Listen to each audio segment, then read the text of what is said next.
Hi guys, welcome again. This time we'll be taking a look at the Giza game, and it's quite a good one. So without spoiling anything, I'll just, um, I will just play it for you. He chooses Giza B here, which I agree, actually. Like, I don't think Giza A is more of a fighting wonder with Rhodos here.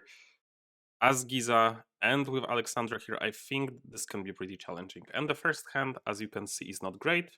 Just one information. This is sent to me by the Shingis. I hope that's how you pronounce it. Thank you very much for sending me this game. It is very cool indeed. That's what I'm showing you guys.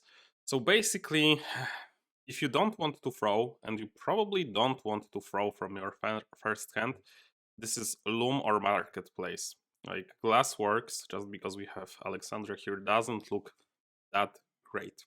The way to play it is to pick Loom. That's just how it is. You sometimes get those hands. And we have a duel coming, but here our player from Germany here decides that he wants to go full green. I think that's a little bit risky. We just passed a hand that's not great for Alexandra here. So I this is where I would play this differently. But because he picks press here, this game goes how it goes, and it's pretty cool. So this is a green game where we are challenged by the green, and there is Rhodos in the game. And we are Giza to provide him the last stone. This looks terrible here, like terrible. And I would probably here try for altar, maybe lumberyard.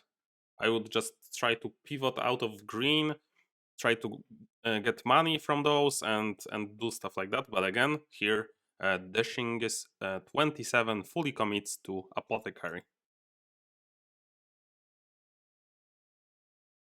And of course, scriptorium. I would probably go stockade, like lumber stockade. Here, the natural choice is buffs. And we are playing kinda green, blue Giza.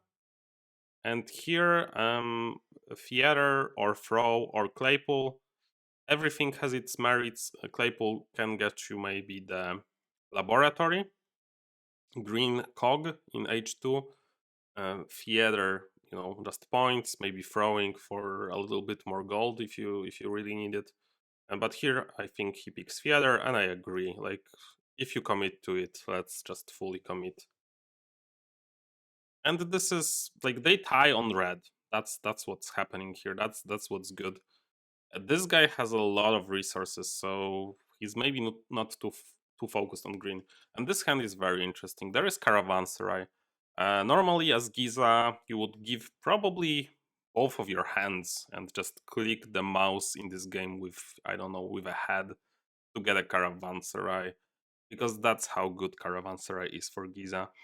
But here, obviously, this cannot be the choice, as Caravanserai, as I always say, is very good in two situations. The first one, when you have already a setup base, like for example for him, Caravanserai just fills the holes that he's missing.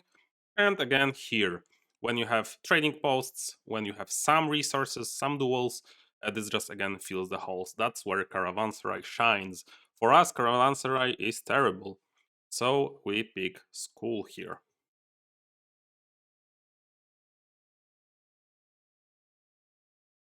And this hand is very interesting as well.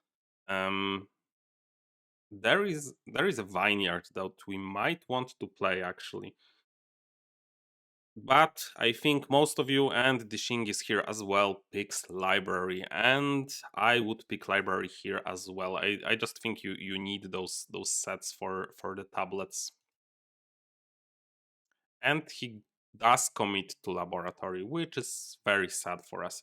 So this is the moment in the game. So this is the hand that I want you to pause the video for a second, think about it, and pause it right now. And I will talk about choices here, not revealing yet what I would pick and what the Shingis picks. So there is stables. We can try to fight on red, but can we? Like, can we play anything else than stables for red? No, we can't. So this is not red. Like red is super risky. We can gamble on him not like picking red or whatever, but it won't work. Like it just won't work. So this is between two cards here, Sawmill and Aqueduct. Unless we want to throw, we probably don't want to throw from this one. So most people would pick Aqueduct here. Obviously, like, why are you pausing this game? Is it just Aqueduct? Is it red? But actually, here the Shingis picked Sawmill, and like I've seen this game go. Like I've seen this game once. I just went through a replay once, and I saved it for you guys. Sawmill is excellent here, actually. And there is a couple of reasons why Sawmill is excellent. First of all, it fixes the small problem for getting the study and the cog from third age. It will be free for us. Second thing that it fixes is that it potentially, like, we are looking pretty weak, I think. So it gives us, like, we if we are picking anything, we are probably maybe getting money from Rodos. This would be a stronger consideration if he didn't have Caravanserai. So those are quite the small ones. But the important thing is that it gives us a nice flow in the game. It actually, lets us build those stuff. It lets us build just some other cards in the last age. You will see what will come our way and how does it help us. We will track it together. The most important part is you have to remember that on the next hand there is a double stone coming that is very likely to get to us. So I think this pick is quite brilliant here. I would personally pick the 5-pointer probably. And here there is the quarry, and again, think like you might think that if we pick the Brickyard we might be go freeway, but we don't. Like 2 is enough here. This is the important realization that that the Shingis here made, and I think it works here. So quarry here, because like I've seen those games like go like this, and I've seen it fail a lot of the times. And when I was watching this game, this didn't look very well, and I was like thinking, where is the point where he succeeded where others have failed with this strategy? Because Green Giza is not something you see often, but if you play a lot, it's something that you've seen before, and usually it fails. So I was really analyzing this game. So here, this is courthouse. We are missing points still. Like we grab everything we want. We probably do the last stage here. Yeah, we do. Of course, the 5-pointer didn't get to us. This is not surprising. We don't look scary, to be honest. Like if I was playing against this Giza, this does not look scary. And as you can see, we get a hand where we cannot play anything. The observatory is very tough. So here he hides Pantheon. I think that's the best that he can do here. As you can see, we are last. Like we are last at the moment. Let's not kid ourselves. That's oh, sorry, he doesn't hide. This is also important. He actually throws for money. So here this is Study Gardens or Scientist Guild. I agree here with the pick. This is Study. This is just, just makes sense. We are getting some money, which is very, very nice. And here again, pretty tough one. But, there is university. You can just grab it. It makes sense. Here on the way back, this is where it gets a little lucky, because we get Traders Guild and we get the Philosophers Guild, so the Green Guild, so both are very good for us. So here we can pick Traders Guild, but at the same time our first hand was just a total dud. Here we can actually pick Scientist Guild.